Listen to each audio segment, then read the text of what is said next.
আসসালামু আলাইকুম।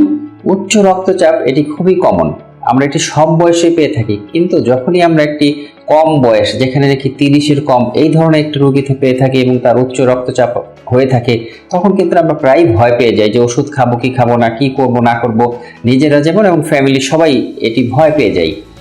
এইটির কারণ কি হতে পারে? এটি তো 1 নম্বর কারণ হতে পারে যে এটি ফ্যামিলিয়াল, অর্থাৎ মা বাবা ভাই বোনের জেনেটিক্যাল কারণ 1 নম্বর। এছাড়াও সেকেন্ডারি হাইপারটেনশন বলে থাকি আমরা, যে অন্য একটি রোগের কারণে কিন্তু এই কম বয়সে উচ্চ রক্তচাপ হতে পারে। তার মধ্যে যেমন একটি হরমোনাল প্রবলেম, থাইরয়েড হরমোন গলায় আছে, সেটি কমে গেলে বেড়ে গেলে, হার্টের যেমন একটি রোগ কোয়ার্টেশন না পাওয়াটা, সেটির কারণে কিন্তু কম বয়সে উচ্চ রক্তচাপ হতে পারে। তারপর হচ্ছে kidney, bilateral renal artery stenosis, কিডনির রক্তনালী যদি দুই পাশে শুরু হয়ে যায় তাহলে হতে পারে। কিডনির উপর একটি গ্ল্যান্ড থাকে, অ্যাড্রেনাল গ্ল্যান্ড, সেটারও যদি হাইপার সেক্রেশন হয় তাহলে হতে পারে। স্লিপ অ্যাপনিয়া হলে হতে পারে।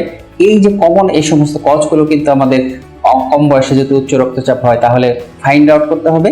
তাহলে কিন্তু সেই ডিজিজগুলোকে যদি আমরা নিরাময় করতে পারি, সেখান থেকে পরিত্রাণ পেতে পারি, তাহলে কিন্তু কম বয়সে উচ্চ রক্তচাপের ওষুধ নাও লাগতে পারে। আমরা এই ব্যাপারে সচেতন থাকবো। সবাই সুস্থ থাকবেন, ভালো থাকবেন। আল্লাহ হাফেজ।